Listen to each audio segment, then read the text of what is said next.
This is the point where a lot of people quietly nod while actually being very, very confused. You hear routing and your brain just assumes, oh, that's what routers do every time a packet moves. It makes sense, right? Except not exactly. Routers are actually doing two completely different jobs at the same time. One of them has to be insanely fast, like don't even blink fast. And then the other one has to be smart. It has to be strategic and thoughtful.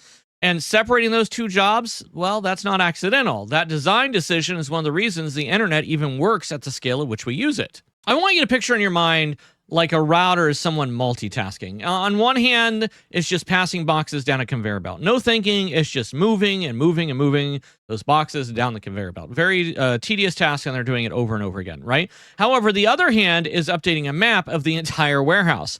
Two very different mental tasks. The first job moves packets quickly, no hesitation. The second job, well, it's deciding where those packets should go. Those sound similar, but they're not at all. One happens millions of times per second. The other one happens occasionally, very carefully, and sometimes after very long calculations. If you mix the two of them up, the network becomes very confusing very, very quickly. Forwarding, on the other hand, is the mechanical part. The packet comes in, the router looks at the destination IP address, it checks the table, it sends it out to the correct interface. Done. No dramatic music, no existential crisis, just a table lookup. And here's the thing. As it happens, it's happening at line speed. Because if a router hesitates even for a fraction of a second, the packets are going to start to pile up. And when things pile up, queues grow, delays increase, things start dropping, and suddenly you're blaming your Wi-Fi when the real issue is just congestion. Now, if we zoom out a little bit, we look at large routers handle millions of packets per second. Millions. If each packet took just a tiny bit longer, like I'll just think about this for a millisecond longer, that delay multiplies instantaneously. This is why forwarding is often implemented directly in hardware, not in software. Hardware, it doesn't think, it just executes. And forwarding is pure execution. Think of it like muscle memory. No philosophy allowed. You just train and you train and you train, and eventually you just do it naturally.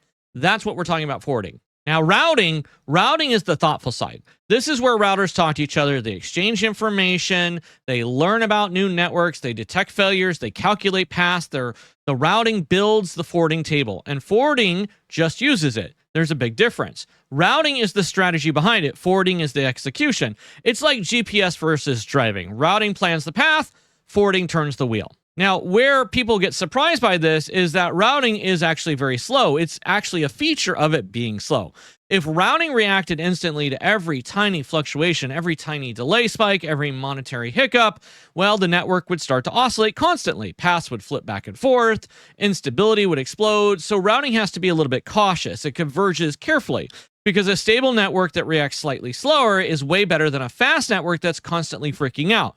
We want calm, not chaos. So here's the official terminology. Data plane, that's moving packets. Control plane, we make decisions. That separation is intentional. We optimize the data plane for speed. We optimize the control plane for intelligence and stability. Two very different goals, two very different operations. And that separation, well, that's one of the architectural reasons the internet can scale globally without collapsing under its own complexity. So stay with me for 1 second.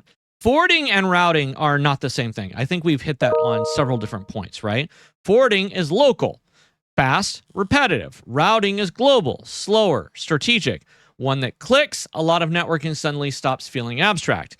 You can stop thinking routers route, and you can start thinking routers forward. Routing builds the map. And next, we're going to crack open the router and look at how this actually gets implemented in hardware.